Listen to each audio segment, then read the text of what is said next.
Saludos amigos de Metro Puerto Rico y bienvenidos a otro Punto por Punto, donde discutimos las noticias del momento con las personalidades noticiosas del momento y, como ya saben, en ruta a las elecciones, estos puntos por punto son puntos por punto electorales. Hoy es el turno del candidato a la gobernación del Partido Independentista Puertorriqueño en alianza con Movimiento Victoria Ciudadana, Juan Dalmau. Bienvenido nuevamente. Gracias, un placer estar de vuelta. Cómo no. Hoy, ya como vamos avanzando, su plataforma está básicamente toda publicada en línea, así que quería ir sobre varios puntos del plan de gobierno. Sobre Luma, usted propone volver a un modelo público. Va más allá, incluye también rescindir el contrato de Genera. ¿Por qué volver a un modelo que muchas personas consideran fracasado? Porque no se trata de volver a la Autoridad de Energía Eléctrica, cuyo fracaso se debió a las malas administraciones rojas y azules, al uso de su presupuesto para objetivos que no eran mantenimiento de líneas ni tampoco, ¿verdad?, darle mantenimiento a las plantas generatrices. Y en tercer lugar, porque se politizó de manera partidista la forma en que se reclutaba en la Autoridad de Energía Eléctrica. Lo que yo he propuesto es un concepto de gobernanza energética que esté en manos de los actores de la energía en Puerto Rico. Es decir, que esa gobernanza esté en profesores del recinto universitario de Mayagüez, que son ingenieros en energía, que haya representación de sectores económicos, como la Asociación de Economistas, que haya también de los consumidores residenciales, comerciales e industriales, y que de esa manera podamos tener una gobernanza en donde las personas que se afectan con el sistema energético y que tienen conocimiento sobre el tema puedan administrar esos fondos para poderle dar el mantenimiento correspondiente. Hay que prohibir el que haya prácticas político-partidistas en ese nuevo modelo de gobernanza y, en tercer lugar, proteger ese presupuesto para que se utilice a los fines que tienen que dirigirse. Es importante, rápidamente, Ayola, el contrato de Luma, como el de Genera, como cualquier otro contrato, se puede cancelar. Y yo he escuchado, ¿verdad?, a la candidata Jennifer González y al candidato Jesús Manuel, que tienen versiones distintas de que hoy hay que pagar penalidades o que no se puede cancelar. Se puede cancelar y no se pagan penalidades si una de las partes incumplió. En este caso sería Luma la que no ha cumplido, ni Genera. Y por lo tanto, lo que yo pienso es un proceso de transición en donde obviamente no se trata de que Luma o Genera van a pagar los interruptores, se trata básicamente de ir formando esa gobernanza por mérito y conocimiento, al mismo tiempo que van saliendo en esa transición de los servicios de estas dos entidades que nos han hecho tanto daño. En el plan de gobierno, ¿usted reconoce que esto requiere acción legislativa para volver a ese modelo o plantear ese modelo que nos explica? ¿Sería viable con una asamblea legislativa diversa o dominada por otro partido? Sí, yo primero, como sabe, confío que tengamos una nueva mayoría con los legisladores y legisladoras a todos los puestos legislativos que se han postulado para esta elección como parte de la alianza, y los tenemos en todos los distritos representativos, todos los distritos senatoriales y por acumulación. Podemos tener una nueva mayoría, pero si fuera el caso en donde hay una diversidad, como ocurre en estos momentos en la legislatura, yo estoy dispuesto a lanzar los puentes, establecer diálogo. Como gobernador voy a ejercer una disciplina particular de reunirme con los distintos caucus de cada uno de los partidos o candidatos independientes, preguntar cuáles son sus prioridades legislativas y en donde haya consenso, pues establecer consenso, donde se puedan mejorar unas cosas se mejoren, donde no haya consenso, pues se echa a un lado, ¿verdad? Pero es importante que en el caso de Luma, ¿verdad?, y Genera, yo creo que hay un consenso en el país de que le han servido muy mal a Puerto Rico y por lo tanto yo creo que la fase de legislación debe estar más dirigida para proteger la gobernanza energética, sacando la política partidista. Pero podríamos, ¿verdad?, establecer que hay bastante amplio en todos los partidos políticos y los candidatos independientes esté entendido de que Luma debería salir, pero no creo que haya tal vez un entendido en decantar a un modelo público. Si no pudiese llegar a esos acuerdos en una asamblea legislativa, ¿optaría entonces por un cambio de administrador del contrato? Bueno, yo estoy convencido que puedo explicarle a esas otras delegaciones el modelo de que el pueblo de Puerto Rico tenga el control de su sistema energético, que debe ser tratado como un derecho humano, es la ruta a seguir si tomamos las precauciones de que no se repita lo que ocurrió con la Autoridad de Energía Eléctrica. En el pasado, el pueblo de Puerto Rico administró lo que era la Autoridad de Fuentes Fluviales y no hubo el problema que luego, cuando se transforma la Autoridad de Energía Eléctrica, se politiza y se malutiliza el presupuesto, lo llevaron a la quiebra. Esa fue la irresponsabilidad de quienes gobernaron y por lo tanto lo que hay que establecer ese criterio de profesionalismo energético porque he escuchado, por ejemplo, en el caso del candidato del Partido Popular, que propondría otro modelo de privatización. El problema es que una vez el ánimo de lucro entra para las ganancias de la administración de los fondos de recuperación del sistema energético, bueno, pues en ese sentido no va tanto al servicio general que merece la ciudadanía, sino los ahorros o los ingresos que pueden tener esas empresas. Nos pasó con Ondeo, la Autoridad de Acueducto de Alcantarillado, nos está pasando con Luma y con Genera. Yo creo que hay servicios esenciales que deben estar en manos del pueblo sin politización partidista, con democracia participativa en la gobernanza y, en tercer lugar, con proteger su presupuesto. Pero entonces, ¿cómo lidiar con este otro jugador en la mesa, que es la Junta de Supervisión Fiscal? Ellos han dicho que no ven necesario rescindir esos contratos. Bueno, la Junta de Control Fiscal siempre ha insistido en que ellos no van a intervenir o a obstaculizar el proceso siempre y cuando no haya un impacto presupuestario o que el impacto sea cero. Y por lo tanto, si podemos establecer un sistema de gobernanza en donde no haya política partidista, haya participación democrática y haya un sistema más robusto y estable, la administración de los cerca de 16.000 millones de dólares que hay para la reconstrucción del sistema energético pueden estar mejor gobernados si van directamente a los servicios energéticos y no meramente a una empresa privada que ha sido incapaz de poder manejar lo que ha ocurrido en Puerto Rico en el sistema energético. Incluso el último informe que se emitió sobre el más reciente apagón, hubo señalamientos de los malos manejos administrativos que han cometido las dos empresas. No es el más reciente apagón, ese fue en junio. El de junio, el más reciente, es verdad. Hay apagones más recientes. Hay apagones más recientes y diariamente, ¿verdad? Lo vivimos todos los días, pero me refiero, hubo ese masivo en junio y el señalamiento es el mismo que estoy seguro que se puede hacer ahora, que no han cumplido con responsabilidades administrativas. Y hablando de la Junta y más allá de Luma, está la Junta de Supervisión Fiscal, la posibilidad de esta legislatura diversa. Enfrentando una legislatura que sea diversa, ¿cómo podría gobernar para que no terminemos en un tranque? Jennifer González ha dicho que usted miente porque sin legislatura no va a poder cumplir esas promesas que está haciendo. Mira, gracias por, ¿verdad?, darme la oportunidad de hacerle unos recordatorios al país. Cuando Luis Fortuño fue gobernador, Jennifer González era presidenta de la Cámara y Tomás Rivera Chatz era presidente del Senado. Tenían mayoría legislativa. Y fue dentro del propio PNP que hubo obstáculos en iniciativas que impulsaba Luis Fortuño o iniciativas que impulsaban desde el Senado y en la Cámara la bloqueaban, porque había unos egos personales que no tuvieron al pueblo de Puerto Rico como su prioridad. Yo tengo la capacidad de diálogo, lo hice como comisionado electoral, lo hice como senador que logré aprobación de medidas legislativas haciendo un voto en el Senado, pero tiene uno que tener desprendimiento, comunicación, diálogo, respeto mutuo. Y aquellos legisladores o legisladoras que por capricho no le den paso a esa legislación, pues entonces establecer una opinión pública para generar las condiciones que hagan que tengan que responder a esos intereses del pueblo de Puerto Rico. La Junta de Control Fiscal es un ente antidemocrático y lo que yo he propuesto es que ya la vía judicial no es la vía correcta para enfrentar, ¿verdad?, los abusos de la Junta. Yo lo que he propuesto es un proyecto de país en donde los distintos sectores de la salud, de la educación, de desarrollo económico, los distintos sectores cívicos, religiosos, en donde hagamos, ¿verdad?, un esfuerzo, como lo hemos hecho en el pasado en Puerto Rico y hemos logrado grandes cambios, que vayamos ante el Congreso de los Estados Unidos, movilizando también la diáspora, aliados dentro del Congreso de los Estados Unidos, para decirle al Congreso, la Junta de Control Fiscal se ha convertido en un obstáculo para el desarrollo en Puerto Rico y para políticas públicas necesarias, particularmente porque la ley promesa le impone a la Junta emitir unos informes sobre iniciativas de desarrollo económico. No han emitido ni un solo informe y por lo tanto tenemos que exigir que ese ente salga de la mesa, pero tenemos que hacerlo como un proyecto de país. Hablando de promesa y de la Autoridad de Energía Eléctrica, sigue corriendo el proceso de quiebra ante la jueza Swain y aunque ella sigue moviendo esos calendarios para impulsar la mediación. Yo quería preguntarle cómo se enfrentaría usted a un escenario en el que se desestime ese proceso de quiebra y que los bonistas puedan ir contra la corporación. Bueno, mira, primero, eso sería devastador para Puerto Rico, tanto en términos de desarrollo económico, salud, educación, y haría inaccesible el poder tener servicios de energía eléctrica que actualmente son muy caros, se encarecerían aún más. Por lo tanto, habría que dar unas batallas en los foros políticos, en los foros que tienen que ver con ¿verdad?, las apelaciones de esas determinaciones que tome la juez Swain si fuera ese el caso.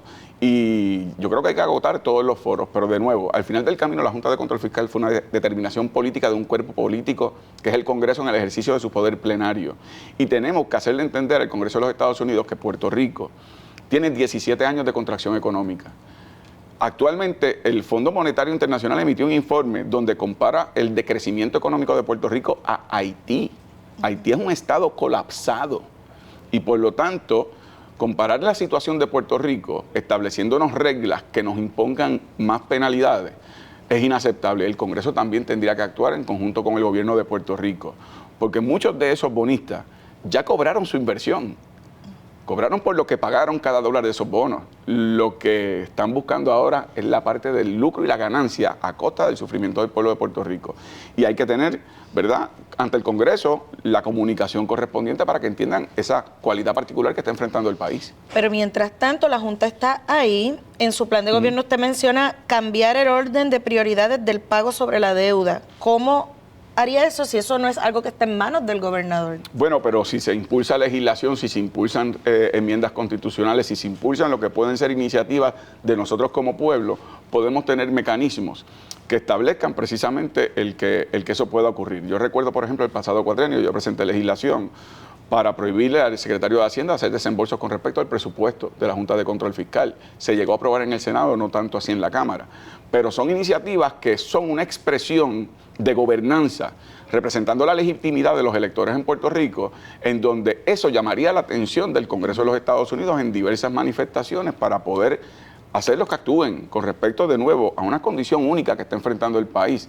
Pobreza, quiebra, marginación, falta de acceso a servicios esenciales, particularmente lo que son las utilidades, acueducto, alcantarillado y energía eléctrica. Se nos va la vida como país. Eso va a requerir que tengamos visión, inventiva, voluntad y sobre todo lanzar puentes a múltiples sectores porque nos estamos viendo todos y todas afectados. Pero en su respuesta inicial me mencionó 3 veces si se aprueba, si se plantea, si se denuncia y si no se logra.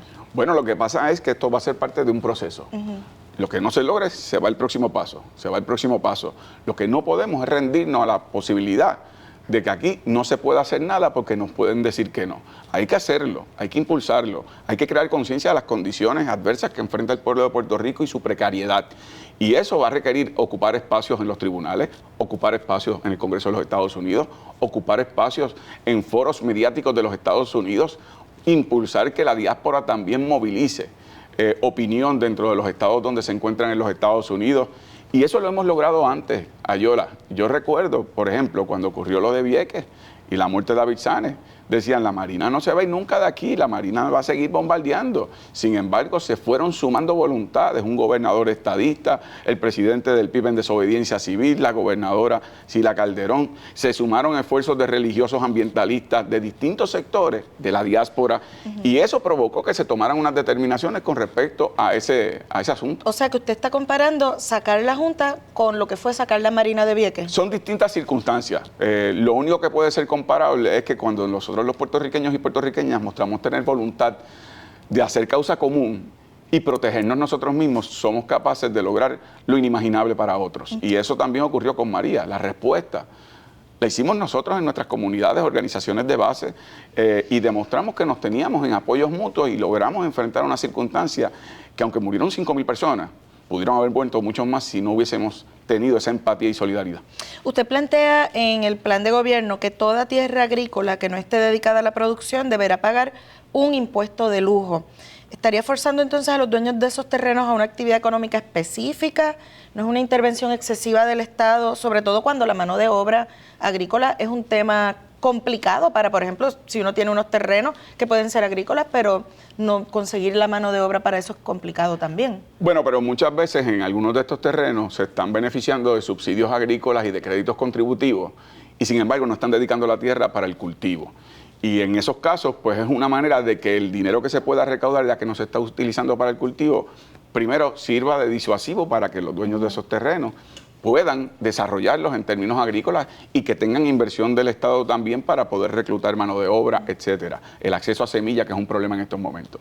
Pero lo segundo es que si no lo van a dedicar entonces para el terreno, ¿verdad?, la producción agrícola, que entonces con el pago de ese impuesto se pueda entonces subsidiar a aquellos que sí están utilizando sus terrenos para poder desarrollar una industria agrícola. Nosotros importamos 87% de lo que consumimos en términos alimentarios y eso es peligroso para un país que necesita soberanía alimentaria. Somos un archipiélago en donde si viene un desastre natural, y ya lo vivimos con María, nos podríamos quedar sin comida y sin abastos en 3 semanas. Si le sumas el tema del impuesto al inventario, por ejemplo, pues no tenemos suficientes abastos de comida imperecedera.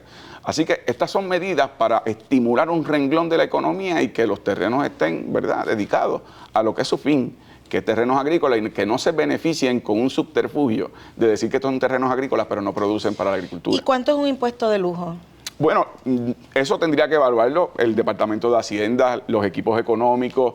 No debe ser tampoco lo que llaman, ¿verdad?, una confiscación o un taking, pero sí que permita un ingreso suficiente para fortalecer el renglón de la agricultura. Hablando de confiscación, por ahí va mi próxima pregunta. Mire, también usted plantea una tasa contributiva alterna de 20% sobre la venta de activos de capital de bienes inmuebles. O sea, a ver si yo lo estoy entendiendo bien.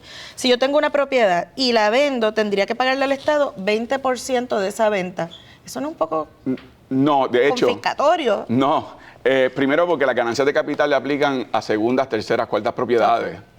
Para que tú tengas tu residencia, que es tu residencia, es tu propiedad, tú la vendes y no tienes que pagar ese tipo de impuestos. El impuesto a las ganancias de capital estuvo en el 20% hasta el 2001, 2002, donde bajo la administración de Sila Calderón, entonces se redujo a un 10%. Sí. Eso tuvo un impacto en los ingresos ¿verdad?, de lo que es el fisco, al igual que muchas otras medidas de subsidios y créditos que se otorgaron en aquella época, pero que no se establecieron métricas de cómo impactaban al fisco. Y fíjate cómo luego, en la medida que se fueron aprobando ese tipo de medidas sin medir ese impacto, entonces terminamos en una quiebra. Si queremos proteger lo que es el ingreso del pueblo de Puerto Rico, hay diversas maneras de hacerlo, pero esto sería básicamente regresar al modelo que había antes del 2000. Así que no estaría tomando en cuenta incluso que hoy día probablemente debería ser en un ajuste de lo que es el dinero más alto, y sin embargo se está manteniendo en el más bajo que existía antes de esa aprobación bajo Sila Calderón. Okay. También en la plataforma se habla de reducir el IVU y una reforma contributiva. Ya vimos que, y volvemos al tema de la Junta frenó unos cambios súper conservadores a las leyes contributivas. Entonces, plantear reducir el IVU, ¿a cuánto sería esa baja? Y una reforma contributiva, ¿es algo realista? Es realista en la medida en que tú sabes que el IVU está comprometido por unas determinaciones judiciales y unas leyes que se aprobaron, como COFINA, etcétera, exacto. Que entonces, pues básicamente eso está comprometido, pero hay un espacio para poder hacer una reducción que en lo que se trabaja una reforma contributiva que tenga un impacto progresivo y no un impacto regresivo, entonces podemos hacer más justicia contributiva, que haya más dinero en tu bolsillo, que haya más dinero entonces para el consumo de productos y servicios y que eso inyecte dinero a la economía. Y en ese sentido, lo que nosotros estamos planteando es que actualmente el IVU, como otras medidas contributivas, tiene un impacto regresivo, que significa que las personas que menos tienen en el bolsillo reciben un impacto mayor, porque no es lo mismo una persona que tiene un salario mínimo que tiene que pagar un IVU de 11.5% que una persona que tiene un ingreso muchísimo mayor y que entonces está pagando lo mismo en términos de lo que es el IVU. Eso es un impacto regresivo. Lo que estamos buscando es un modelo de hacer una justicia y un alivio al bolsillo del consumidor, pero al mismo tiempo ir trabajando una reforma contributiva que sea adecuada para que no tenga ese impacto regresivo. ¿Y ya tienen el cálculo, por ejemplo, de cuánto de ese IVU se puede reducir? No, eso habría que hacer el estudio actuarial y que no esté comprometido con la legislación correspondiente, porque tiene unas variables. También se plantea una moratoria a la construcción de centros comerciales, también está la que se ha hablado muchísimo en las zonas costeras. ¿Cómo se impacta o han medido el impacto a la industria de la construcción? Mira, revirtiendo la manera en que se concibe en Puerto Rico la industria de la construcción, aquí se piensa que la construcción tiene que ser desparramamiento urbano, que tiene unos impactos con respecto a la planificación en Puerto Rico. Lo que yo estoy diciendo es inyectar dinero a la economía de la construcción utilizando los fondos de revitalización para poder rehabilitar cascos urbanos, establecer comercios, tener vivienda asequible, en lugar de continuar expandiendo hacia las afueras de los pueblos. Y eso le daría una inyección ¿verdad?, a lo que es ese sector económico de la construcción, porque tendrían tarea. En Puerto Rico hay cerca de 362,000 estructuras que están vacantes, que se pueden revitalizar porque están accesibles. Hay otras que son cerca de 300,000 que son ruinas. Esas tienen otras complicaciones porque habría que hacer unas construcciones, aunque ya están impactadas, que requieren más tiempo o más esfuerzo. Pero actualmente, con el nivel de demanda que hay, por ejemplo, en vivienda, o lo que puede ser incluso para el uso de comercio, con una cuarta parte de esas estructuras que están disponibles, nosotros podemos cumplir con la demanda que hay en estos momentos. Lo que pasa es que hay que utilizar los fondos para que haya una inyección en la construcción, pero que no se impacte en lugares que deben ser más protegidos y que se impacte donde está ya la huella urbana. Ya. Quería también hablar, usted ha hablado ampliamente sobre el Plan de Salud Universal, así que vamos a pasar esa, pero quería enfocarme porque leyendo su plataforma habla de un sistema universal de retiro que incluye el sector privado y el sector público. Si el sistema de pensiones públicos quebró, ¿cómo plantear entonces uno agrandado con el sector privado? Mira, ahí lo que habría que hacer es precisamente dar el paso con el sector privado, con el sector público, hacer una alianza para establecer de qué maneras de pago pueden protegerse las pensiones en ambos sectores. Aquí hay otros proyectos que se han considerado en el caso de las pensiones, pues el retiro digno también se había propuesto y se aprobó en Cámara y Senado, pero el gobernador lo vetó, el de la protección al poder adquisitivo de los pensionados en Puerto Rico. Y ese proyecto el gobernador lo vetó, aun cuando tuvo el favor de, ¿verdad?, de Cámara y Senado. Así que hay medidas para proteger las pensiones en distintas instancias, pero en este caso sería, ¿verdad?, estableciendo alianzas con el sector privado y que no se ve impactado en términos económicos adversamente, sino que representa una inversión junto al gobierno de Puerto Rico. ¿Y usted cree que el sector privado estaría abierto hay muchas, por ejemplo, hay muchas empresas privadas que simplemente no tienen plan de retiro para sus empleados? Claro. O utilizan los planes privados, ¿verdad?, de las 401k, etcétera. Por eso te digo que habría que establecer ese tipo de diálogo para ver cuál es la mejor manera que garanticemos esas pensiones, porque en ocasiones, cuando se habla del sector privado, Ayola, se nos olvida que ese sector privado depende de que nuestros pensionados, que demográficamente ahora son un sector mayoritario de adultos mayores, que tengan la posibilidad de más dinero en el bolsillo para consumir precisamente de esos comercios y de ese sector privado.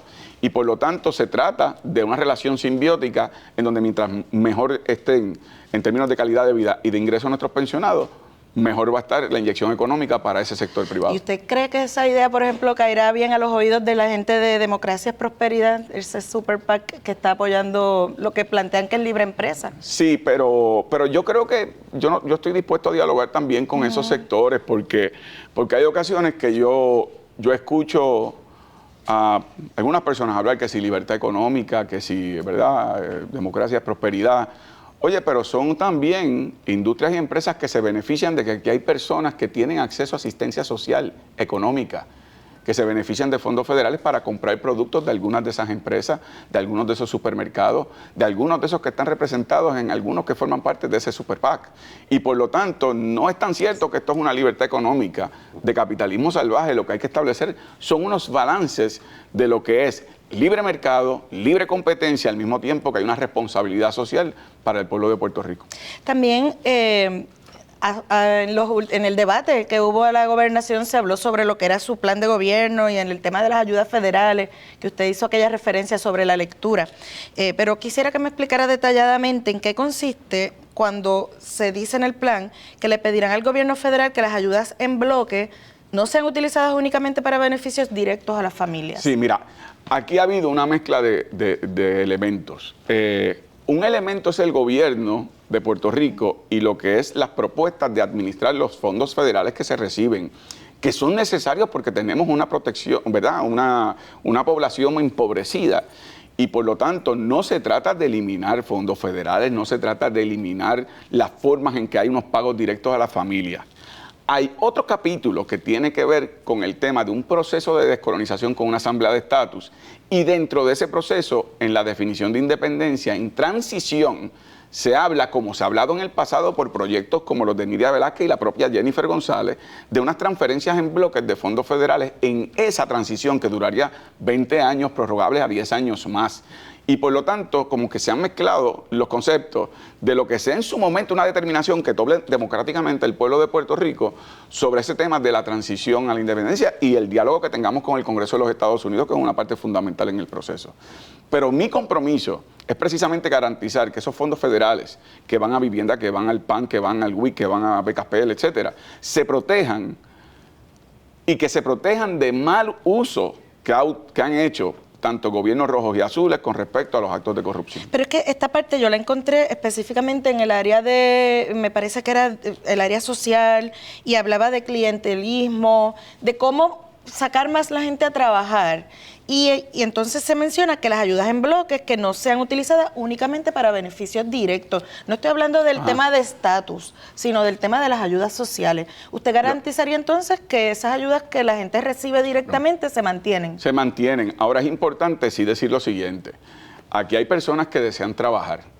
Aquí, por ejemplo, las jefas de familia, en un reciente informe o un reciente estudio, 72% desea trabajar o continuar estudiando y no pueden hacerlo porque les penalizan con respecto a sus ayudas. Y lo que planteamos nosotros es que pueda haber mecanismos en donde no se penalice, por ejemplo, a una jefa de familia administradora del hogar, en donde si quiere trabajar, que entonces no se le quiten las ayudas para estimular que pueda trabajar, que pueda producir, que pueda sentirse que es parte de la sociedad al mismo tiempo que pueda complementar esos ingresos con la asistencia social. Pero es que el tema de la dependencia en Puerto Rico sí se ha elevado a un nivel de virtud. Y economistas como Joseph Stiglitz y economistas de aquí de Puerto Rico han dicho que en la medida en que un país es tan dependiente como el nuestro, en esa medida no hay desarrollo económico. Si deseamos desarrollo económico, tenemos que también estimular el que fondos que se reciban en otro tipo de bloques, ¿verdad?, se utilicen para establecer una plataforma de desarrollo, no de meramente dependencia. También en el área de vivienda hablan de una ley de control o estabilización de rentas residenciales. Entonces, quería preguntarle cómo se puede hacer esto sin que el Estado esté interviniendo en lo que volvemos al libre mercado, que yo establezco que yo tengo esta casita, un sótano, lo quiero alquilar y yo pongo el precio. No. Yo creo, como tú señalas, hay que dividir esto. Una es lo que es el empresarismo puertorriqueño, personas que tienen una residencia o un sótano o tienen algún tipo de propiedad que puedan alquilar. Y eso genera ingresos y eso genera inyección económica. El problema no es prohibir, porque yo no creo en prohibir los alquileres a corto plazo, es regularlos. En el caso, por ejemplo, extremo, en el caso de la ciudad de Nueva York, los tienen muy regulados. Para tú poder alquilar a corto plazo, tienes que tú estar residiendo. Básicamente eliminaron ese concepto. Por eso es un extremo. Sí. Yo creo que en el caso de Puerto Rico lo que hay es que tener conciencia de que algunos alquileres a corto plazo los están haciendo en condominios donde viven adultos mayores y les montan unas fiestas hasta las tantas de la madrugada con el alboroto, ingiriendo bebidas alcohólicas. Eso no es calidad de vida, entonces, por el impacto que tiene en ese tipo de comunidad. Así que la regulación tiene que responder al lugar de ubicación, al lugar de la zona donde están ubicados o el impacto que puede tener con lo que es la comunidad que rodea ese tipo de prácticas. Quiero dividir la pregunta porque la próxima iba sobre alquileres a corto plazo, pero esta era específicamente sobre el mercado de la vivienda y alquiler de vivienda, no tiene que ser a corto plazo. Cuando se habla de tal vez regular este tema de los precios, no se está incluyendo yo que tengo una casa, una segunda vivienda o un sótano, que quiera alquilarlo y que me digan, no, pues dependiendo tal vez los pies cuadrados o algo, los precios que pueden ser. No. O cómo subirle el precio de renta a un inquilino. Eso es una determinación que hace el propietario, ¿verdad? Y que tiene titularidad sobre esa propiedad. Lo importante es sí que hay un proyecto del otro Puerto Rico que tiene que ver cómo vamos a medir el que hay una burbuja en estos momentos para alquilar a largo plazo y que esas rentas se han salido de control por impactos que ha habido por los alquileres a corto plazo también, que tiene que ver con la ley 22 también, y que eso ha hecho de la vivienda algo inaccesible para personas que son estudiantes, personas adultos mayores. Así que tenemos que evaluar esa burbuja que se ha creado, porque francamente entonces tenemos una población que estamos condenando a sinhogarismo o que estamos condenando a que no tengan un acceso a vivienda, ¿verdad?, asequible. Pero entonces ahí estaría sobre la mesa ver algún tipo de regulación de precios. Bueno, ¿Cómo se trabaja con eso? Bueno, dependería, y para eso hay que hacer el análisis. Primero, si tú tienes 2 propiedades o 3 propiedades, estoy dando un ejemplo, pues caramba, eso no tiene un impacto, pero si tú tienes 30 o 40 propiedades y estás elevando los precios de alquiler, pues habría que ver si ahí hay una manera de ajustar con respecto a que sea accesible también las personas que quieran alquilar. Pero al final del camino, creo como tú señalaste, el derecho propietario de poder, ¿verdad?, insertarse en un mercado de propiedades y eso existe y está ahí. Lo que tenemos que ver es cómo hacemos de la vivienda una más accesible, más asequible y que no estemos penalizando a los sectores más empobrecidos en Puerto Rico. Pero no creo que tengamos que imponerle el que si tú tienes que alquilar tu segunda casa, ¿verdad?, tercera casa, que tiene que ser al precio que te diga el Estado y punto. Hay maneras en donde se ha trabajado en otras jurisdicciones el tema de renta accesible y podemos ver esos modelos para estudiarlo. Ahora sí, sobre alquileres a corto plazo, el calificarlos como una actividad comercial, que era un poco por donde iba su respuesta anterior, ¿eso sería a todos los alquileres a corto plazo o tal vez a unos que son, por si yo tengo un edificio o estoy en una zona? ¿Cómo sería esa regulación de verlo como una actividad comercial? Bueno, lo que yo me refiero es que aquí hay personas que, ¿verdad?, tienen segundas, terceras propiedades que las alquilan a corto plazo y eso les da un ingreso y eso tiene su actividad económica y su actividad de turismo incluso interno o externo. El problema de la regulación yo creo que está más dirigida a los lugares que se impactan con ese tipo de actividad.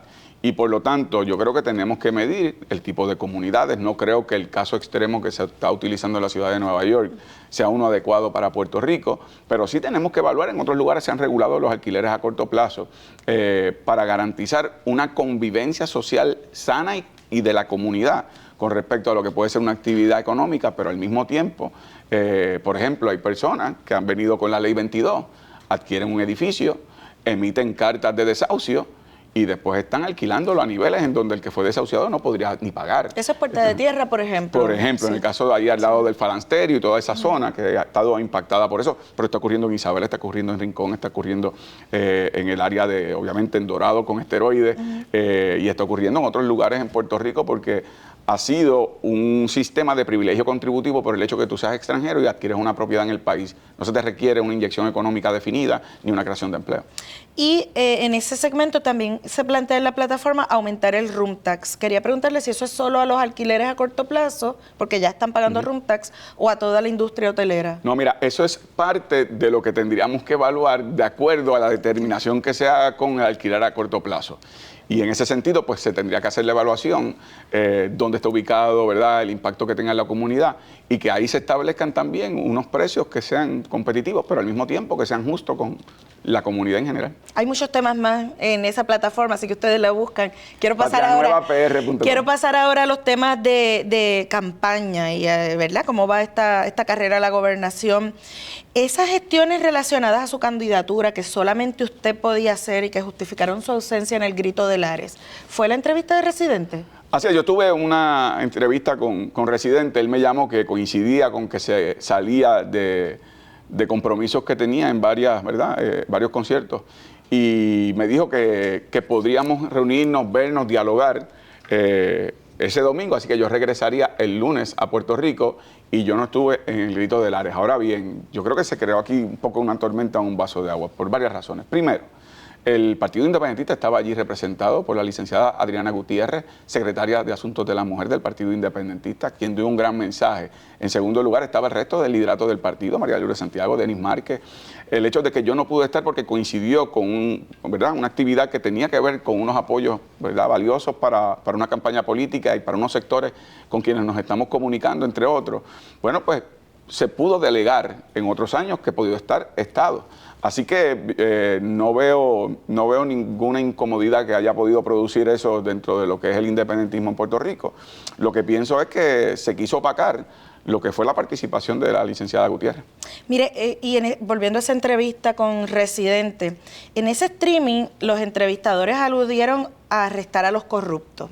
Usted me había hablado aquí mismo en un punto por punto del Tribunal de la Verdad y la Justicia en el contexto de la deuda de Puerto Rico. ¿Eso se extendería a casos de corrupción? ¿Sería como un Blue Ribbon como en la época de Sila Calderón? No. En el caso de combatir la corrupción, hay que adoptar medidas preventivas, hay que fortalecer la fiscalización por parte de las contribuciones del inversionismo político. Tenemos que establecer también, y yo estuve recientemente en el Instituto Movimiento Ético en Puerto Rico, y de hecho fui el único candidato que compareció, y también conversamos sobre el tema de la educación en el sistema de enseñanza en Puerto Rico sobre responsabilidad cívica, sobre lo que es el manejo de finanzas, etcétera. En el caso de lo que es, por ejemplo, establecer un fiscal de la ética gubernamental adscrita al Contralor de Puerto Rico, es una de las herramientas que está incluida. Igualmente, el que los nombramientos de jueces y fiscales no estén en manos de las ramas políticas, sino por mérito, desempeño, instituciones educativas particulares para esa disciplina. En el caso de lo que yo hice referencia del Tribunal de Verdad y Justicia, es la idea de que sobre el tema de la deuda, nosotros nos endeudaron en más de 73.000 millones de dólares. Y aquí hubo personas que tomaron determinaciones a base de unos criterios que el país merece saber la verdad.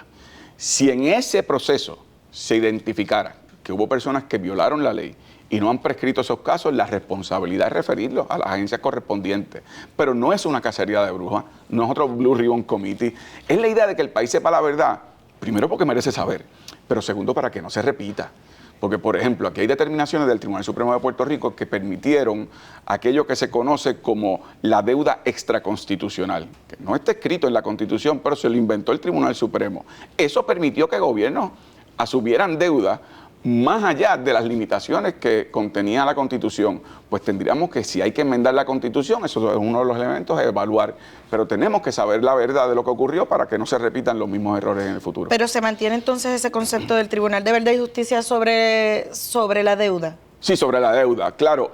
Cuando yo hago referencia a Tribunal de Verdad y Justicia es porque se trata de que el país sepa la verdad. Y han sido organismos que se han usado en otras jurisdicciones, en otros contextos históricos, en el caso del apartheid en Sudáfrica, por ejemplo. Ese no es el caso aquí. El caso aquí es para poder auditar y ver en concreto qué ocurrió con la deuda.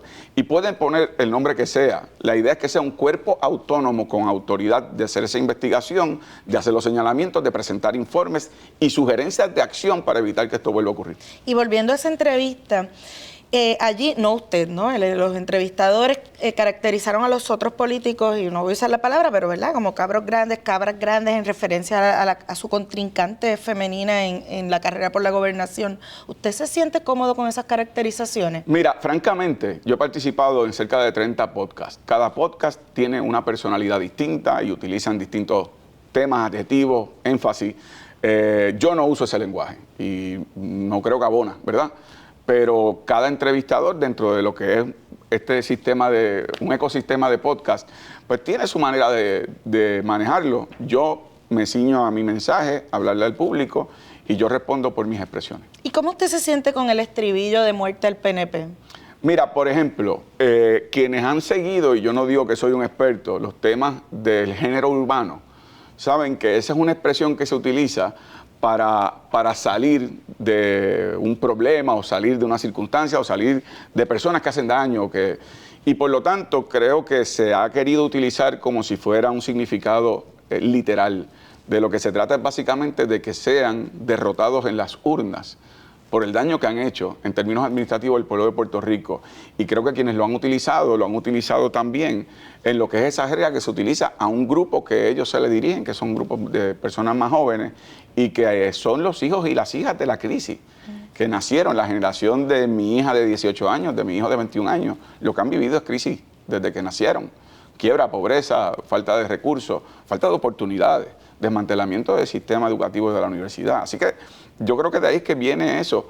Pero noto, y no estoy, ¿verdad?, haciendo una comparación o una equivalencia moral, pero noto al PNP muy preocupado sobre ese tema, pero no se preocupan de los feminicidios cuando ocurren, se oponen a la educación de perspectiva de género. No los veo de la misma manera criticando lo que fue los asesinatos, persecución y marginación del independentismo en Puerto Rico en manos del PNP y del Partido Popular. Y esos sí fueron literales, y esos sí ocurrieron.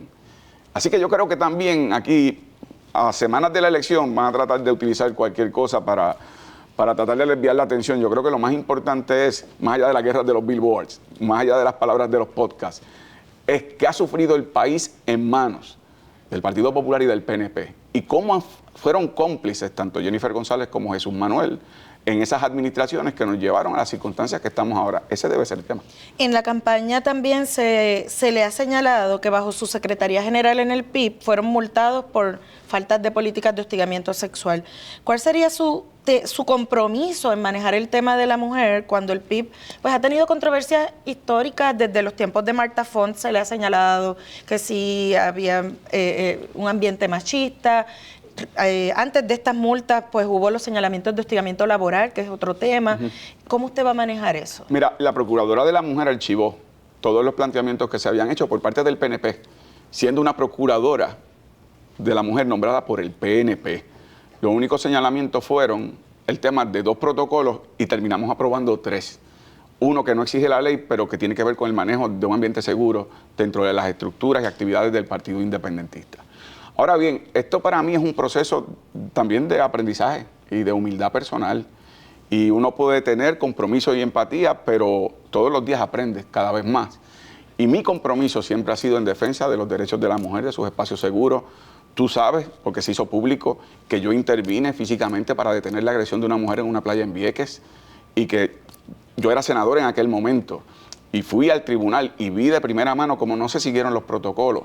O sea que yo, más allá de lo que prometo, yo he tenido un historial sobre el tema y ese es mi compromiso, y hacer alianzas también con organizaciones del tercer sector, en donde son las que están en primera fila protegiendo los derechos de la mujer, que haya vivienda luego de que salen de los procesos de protección para las mujeres que han sido víctimas de violencia. Todo eso es parte de lo que tenemos que establecer en alianza con esas organizaciones. También quería preguntarle, usted ha respondido en forma de chiste, ¿no? Este tema sobre el independentismo, que si llega mañana y usted habla de que van a enrollar las carreteras y todo eso. Pero bueno, el PPD ha sido más puntual, tal vez que el PNP, y ellos plantean que no se trata de que llegue la independencia al otro día, sino que un gobernador independentista podría establecer políticas que van avanzando o allanando el camino a su ideal, como por ejemplo este tema de los fondos federales en bloque. ¿Qué le responde? Bueno, primero, que el gobierno de los Estados Unidos no tiene problema conmigo con respecto al uso de fondos federales. A quien han llamado corruptos en el manejo de los fondos federales es a las administraciones del PNP y del Partido Popular. Pero ¿cómo usted sabe que no tiene problemas con usted? Bueno, porque no lo ha dicho públicamente. Por ejemplo, ¿usted no ha administrado fondos federales todavía? Bueno, sí he administrado fondos desde las oficinas de la Comisión Estatal de Elecciones, y la Comisión Estatal de Elecciones sí utiliza fondos federales para procesos de elección. En el caso de los fondos locales, lo que tiene que ver con mi oficina como senador, y en los fondos que tienen que ver de campañas políticas, que hoy día no son de fondos públicos, son de fondos privados, ni un señalamiento. En la pasada elección fue el único candidato que no fue multado por malos manejos de las contribuciones de finanzas. Así que las cosas se pueden hacer bien. Pero yo creo que cuando tú escuchas las expresiones de Trump y él dice, el problema de Puerto Rico es el liderato corrupto, y a su vez con eso justifica el poner más trabas para que haya fondos federales en Puerto Rico, ese liderato corrupto se refería por nombre y apellido al Partido Popular y al PNP, a su liderato, no a su gente. Y yo creo que en ese aspecto la garantía que yo doy es que yo voy a manejar los fondos federales de forma adecuada. Suponte tú, ¿verdad?, piensa que cuando comenzó este cuatrienio, antes del primer año, ya había 2 colaboradores del gobernador, que resultaron ser también sus primos, pero colaboradores íntimos, que por estar utilizando indebidamente y por corrupción fondos de vivienda, se tuvieron que declarar convictos. Entonces, ese es el tipo de cosas que pone trabas al acceso a los fondos federales y su desembolso. Y por eso es el laberinto burocrático que imponen FEMA, que impone HUD, que imponen los fondos CDBG. Y la garantía es que yo puedo ganarme la confianza del gobierno federal, utilizarlos bien para que le llegue a la gente, no a los bolsillos de los inversionistas políticos. Nosotros, ¿verdad?, tuvimos una entrevista con el presidente del Partido Independentista puertorriqueño, Rubén Berrío, en el año 2022, que ahora la han revivido, la han traído a la mesa en esta elección. Pero allí Rubén estimó que el puertorriqueño le perdió el miedo a la palabra independencia. Porque entonces en la narrativa de la campaña, de su campaña, la independencia pues no está en el centro? Bueno, porque en las elecciones generales no se elige ni la independencia, ni la estadidad, ni la libre asociación. Y eso lo han demostrado los últimos 55 años. De los últimos 55 años, el PNP ha gobernado 31 y no está la estadidad. Y el Partido Popular 24. ¿Y dónde está el ELA, agrandado, mejorado, como le quieran llamar? La realidad es que en las elecciones generales se escoge quién va a dirigir los destinos de Puerto Rico. Y ese es el proyecto de Patria Nueva, es tener un gobierno honesto, pero al mismo tiempo, como el tema del estatus es un tema fundamental, impulsar un proceso de descolonización serio, democrático, en donde los que crean en la estadidad votarán por sus delegados en una asamblea de estatus, los que crean en la libre asociación, los que crean en la independencia de lo suyo, que vayamos a un diálogo que vincule al Congreso y luego que los puertorriqueños voten con conocimiento de causa sobre ese diálogo, sobre viabilidad, responsabilidades y obligaciones y transición de cada una de las opciones, pero que haya un vínculo con el Congreso que tiene que estar sentado en la mesa. Y yo creo que en ese sentido el mecanismo procesal más adecuado es el que yo estoy proponiendo, porque no solamente es democrático, es serio, vincula al Congreso, Mientras tanto, lo que el PNP ha hecho son caricaturas de lo que es un reclamo de la estadidad. Ya tú ves con los cabilderos de la estadidad, con el plebiscito ahora en noviembre que no tiene consecuencia alguna, o con el voto por el presidente, que los territorios no incorporados no pueden votar por el presidente. Y por lo tanto es siempre la simulación de que impulsan el estatus de la estadidad, pero al final del camino terminan caricaturizándolo. Hay analistas que dicen que usted lo está evadiendo, el tema de la independencia. ¿Coincide? Bueno, mira, yo le he dicho, lo repito aquí, yo soy candidato en alianza del Partido Independentista Puertorriqueño. Yo no escondo, ¿verdad?, lo que yo creo y lo que soy, el partido al que pertenezco. El Partido Popular ha escondido el ELA colonial. Todavía lo niegan, aun cuando bueno, el Pablo Tribunal José Federal dijo que no es colonia. Sí, y vi como los periodistas respondieron después de la ley promesa, después de Sánchez Valle, después de que las 3 ramas de gobierno federal dijeron sí, son colonia, un territorio no incorporado sujeto a los poderes plenarios del Congreso y actuaron conforme a esa autoridad. Yo creo que eso lo que demuestra es que esconden una realidad, ellos, para continuar manipulando el país. En el caso del PNP no se llama Partido de la Estadidad de Puerto Rico. Usan otros nombres. De hecho, habían sacado la palabra estadidad del nombre para ponerle progreso, igualdad, que fue una medida que impulsó Romero dentro de su partido. Así que yo no escondo. Ahora, sí le digo al país que la historia nos demuestra que en las elecciones generales lo que tenemos que hacer es escoger a un buen administrador, una persona que venga a poner la casa en orden y que impulse sí, un proceso democrático de descolonización donde cada persona va a poder votar por su predilección. Esa asamblea de estatus, que es el proceso que ustedes impulsan, Rubén Berrío nos decía que crearía la crisis necesaria para impulsar la independencia. ¿Usted coincide? Bueno, mira, yo creo que sí genera en el Congreso de los Estados Unidos una presión para tenernos que responder, pero eso requiere, ¿verdad?, en primer lugar, el que en Puerto Rico vayamos con una sola voz y que le digamos al Congreso estadista, independentista, libre asociacionista.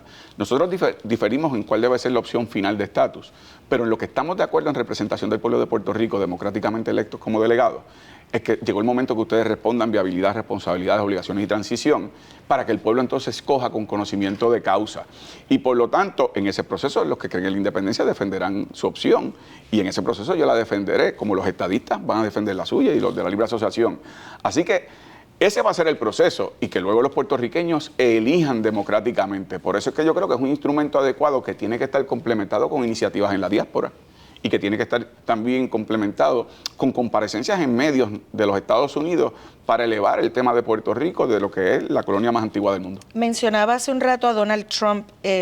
Hay análisis que plantean que él podría resultar electo a la presidencia. ¿Cuál sería su acercamiento de ser usted electo gobernador con una presidencia de Donald Trump sobre las relaciones federales entre Puerto Rico y Estados Unidos? Yo, tanto si fuera presidente Donald Trump como si fuera presidenta Kamala Harris, yo establecería vínculos de diálogo para que se atiendan los problemas de Puerto Rico y que al mismo tiempo se respete a los puertorriqueños en nuestra situación particular de ser territorio no incorporado.